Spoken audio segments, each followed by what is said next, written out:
All right, to start off, I'm Tom Latimer, and I am the senior pastor at in Concord at Central United Methodist Church. That's Concord, North Carolina. And came here a little over a year ago, was appointed here in 22. And our associate pastor, Savannah Glover, also was appointed here at the same time. So we've been learning together, and as most pastors coming from a church that had been dealing with the COVID time and our wake up and recovery from that, this church is just like that, others as well. And so we have been addressing those issues related to our mission, our purpose, our vision. And I'd say at this stage of the game, our congregation, our leadership here at Central is past the anxiety of what effect COVID was going to have. Were we going to continue to be a church? Could we ever open our doors again? We're really past that point, and now starting to think in terms of what does our vitality look like? Survival is kind of taken care of, or we feel good about that. So now we're moving from surviving to thriving, and that applies to our mission as well. At this point, our mission and the way we articulate it is very similar to what the annual conference has been promoting for some time, to follow Jesus, make disciples, transform our world. And by our world, we include community. This church has always had a very strong sense of being a part of and in the community. We see ourselves as a downtown church, not just a church that is located downtown. And so with that, regarding the topic at hand, we don't have to go and look for ways to be in ministry to homeless folk, folk who are on the streets, folk who are suffering, struggling with life, and facing brokenness and difficulty in a whole lot of different ways. They're right on our doorstep. I mean, literally, these folk hang out on our front lawn, on our front porch. They're here at night, and we have for a long time and are currently very strongly engaged in ministries in our community that address ministry to the homeless and to those in need. And so that happened. I'm learning, and I'm still in my learning curve. So I'm learning that here in Cabarrus County, there are various levels of that. I'll start on one end, and that would be with Opportunity House, Salvation Army, and similar kinds of very immediate, short-term, addressing issues around food, safety, a bed to sleep in, some place to be that gets you off the street. They have their rules and their regulations, and so as long as you meet those minimal guidelines, you're able to stay for a limited period of time. Then there are folk who move from that into as they kind of recover from being on the street, they move into ministries that are characterized such as Cooperative Christian Ministry here in Cabarrus County, that ministers in Kannapolis and Concord. And they're doing some very exciting things that are going to bear fruit over the next 2 to 3 years. Major project, millions of dollars project to create interim housing for folk who are in need of a place to continue their recovery back into standing on their own feet, becoming self-sufficient, being able to hold down a job, maintain care for themselves and their family. And that temporary housing or transition housing is often in the range of 12 to 24 months. From there's the possibility of moving into the care of ministries like Habitat for Humanity and other related ministries that have a more permanent feel to them. So there's a pathway. Sometimes it's rough and jagged, but there's a pathway for folk to get off the streets, get back on their feet, and receive some help and care. We have a free community clinic that offers medical treatment of various kinds to folk who are not covered by Medicare or other means, and that's a great ministry to folk. I'll say that with all of these ministries, there are gaps There are those who fall through the cracks. And I'll say on the front end of the homelessness problem, when you first see folk and encounter folk who might be hanging out at night on our front lawn or lurking around our walkways and nooks and crannies and looking just for a safe place to kind of hang out, a place to be, have nowhere else to go. Many of those folk are the most desperate. They don't tend to be very elderly folk who could receive care in one of the other ways that I mentioned a moment ago. They don't tend to be mothers with single moms with children to care for.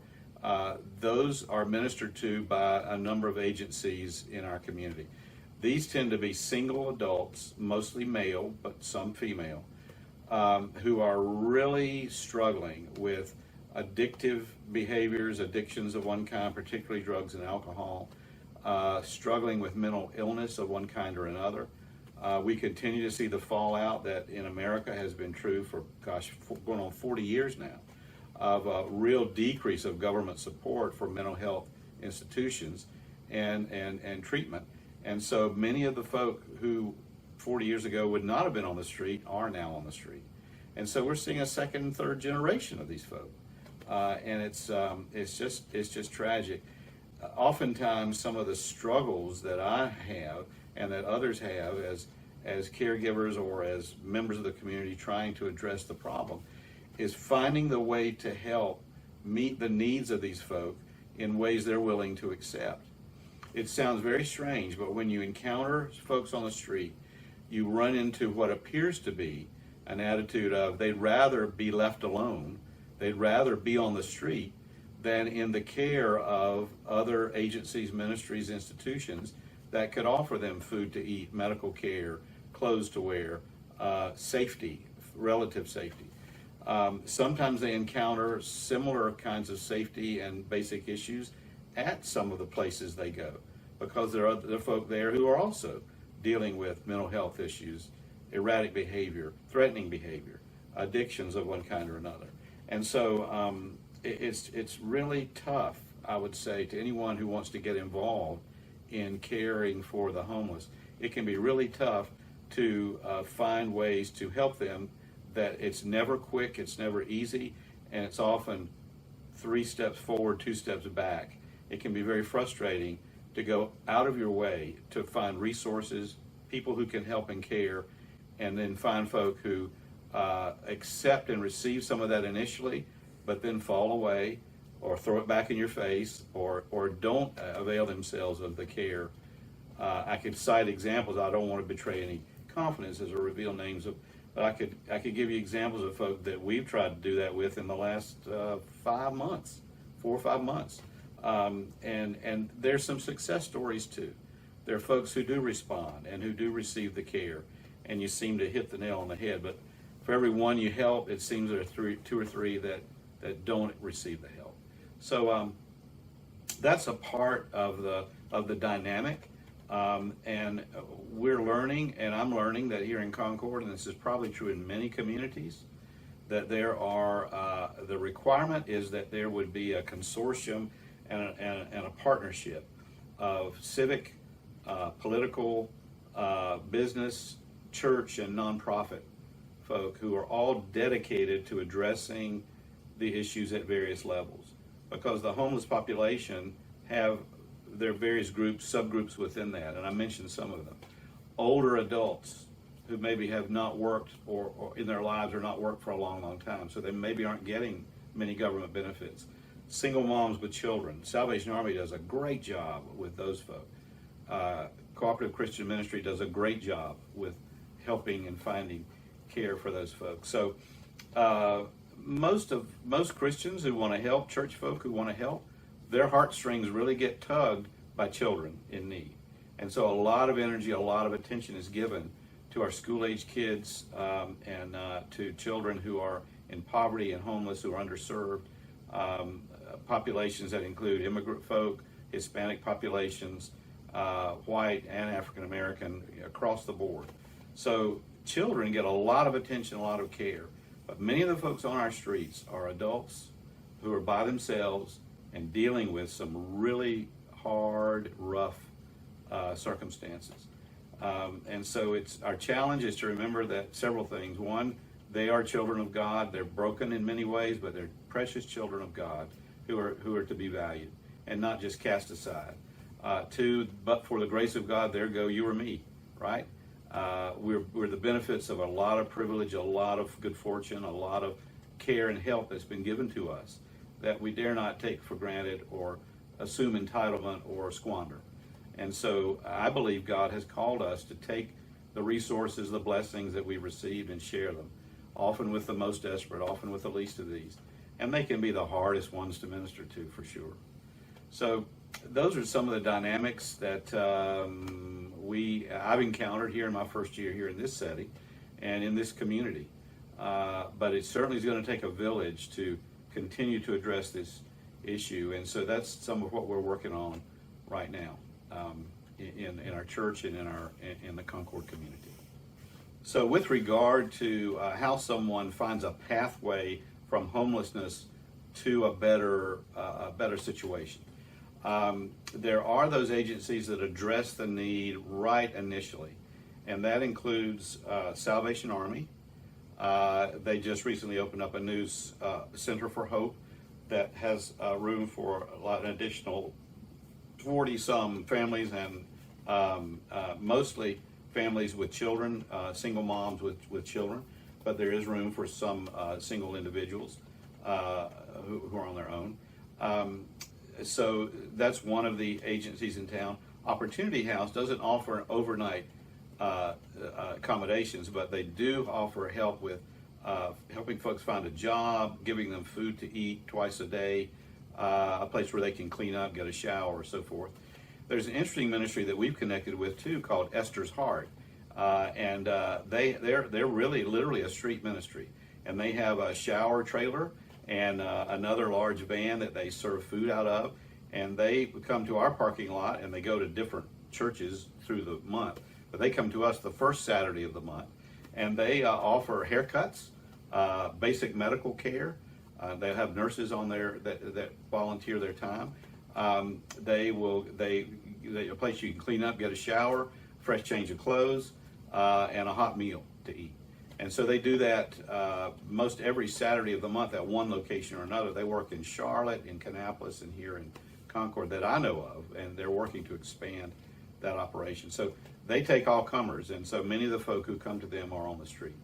So those types of ministries address that first night to 30-day need that can help somebody get off the street. Then one would move from there into the care of ministries that are supported by folks like Cooperative Christian Ministries. And CCM works on that transitional housing. And so they help people find a house to rent, a home, a place where they can very inexpensively, with a lot of supplemental support, have a more longer term stay, anywhere from 12 to 24 months, where they can get their feet back on their ground, find employment, get up on their feet again, care for themselves and their family, and start to think about how their life could turn in a better direction. As they make their way through that program, the idea of that program is to help them prepare for their own, having their own place, an apartment or a home, and then they would move towards the possibility of things like Habitat for Humanity and other kinds of ministries that offer that care and could get them into a permanent home. So that's one pathway for homelessness in our community where folks can take those steps. That's great, thank you. Now, in your personal experience, have you encountered yet have you worked with anyone who is actually working a job already?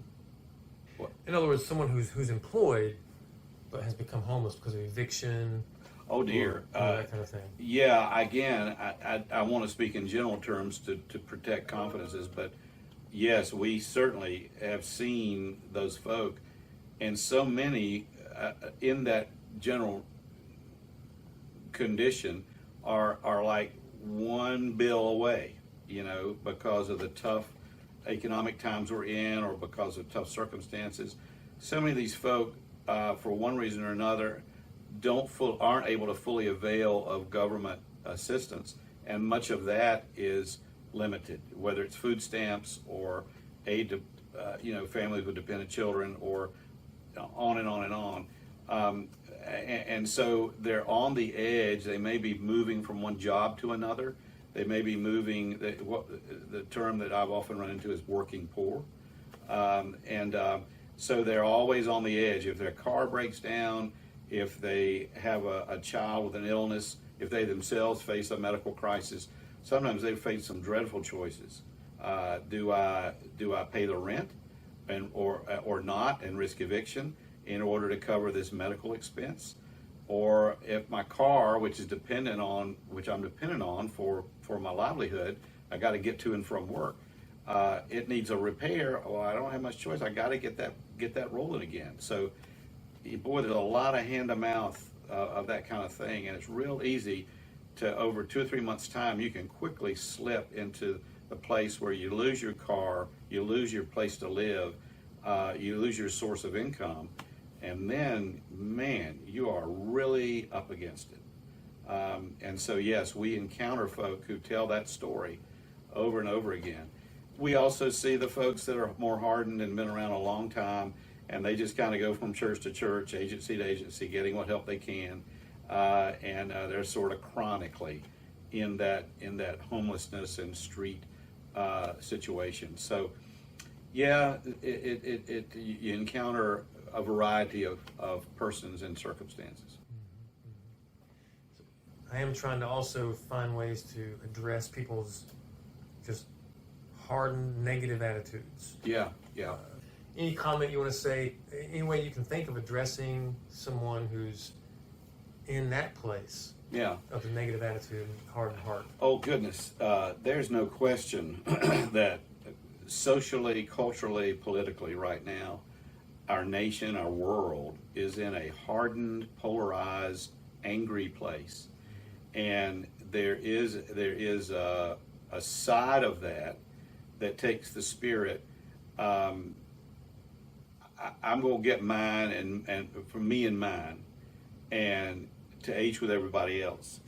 And don't anybody, including government, come try to take my stuff, tell me what to do, interfere with me, and don't come to me with your sob stories, because I've heard it all. Life's tough. Deal with it. I would say back to for persons of faith, the two things I would say this again. One is our faith tells us that we are all children of God and valued by God deeply, and that Jesus came to tell us that in a whole variety of ways, and died for the sake of that, and was raised up for the sake of that. And I'm getting very, faith oriented here, but and so if that's at the heart of who we are as followers of Jesus and what we believe, then we can't be satisfied with the attitude that just says, send them away, like the Canaanite woman who came to Jesus, and at first he didn't want to address her, but she persisted. And it was not enough for the disciples just to say, send her away, she's bothering us. She said, even the dogs eat the crumbs that fall from the master's table. And Jesus was impressed by her faith. Many of these folk who are on the streets are people of faith.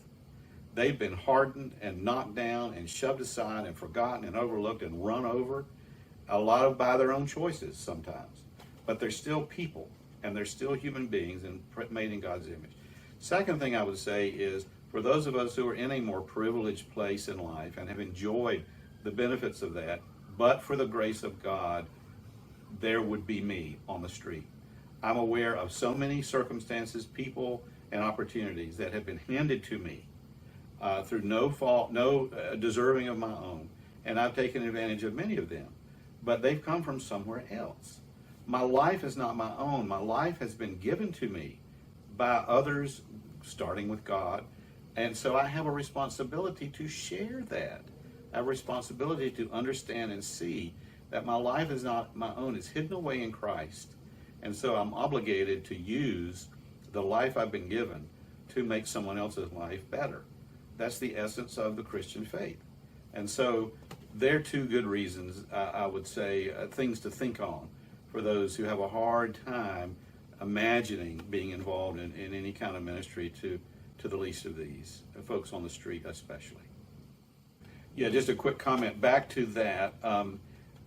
It does fall to the churches, the nonprofits, people of faith in every community to seek those partnerships with local government, with business, with any and all folk who are willing to address the challenge. It's probably good politics and good business to help make a community a place that shows mercy, justice, kindness, as Micah said, and to walk humbly with our God. It's good for the soul of the community.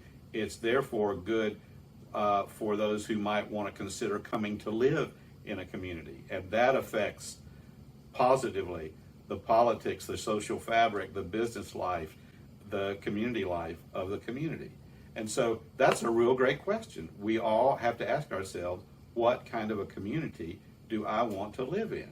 What kind of a community, and what is the heart and soul of the community that I live in and want to live in? And what can I do to make it better? So absolutely. Amen.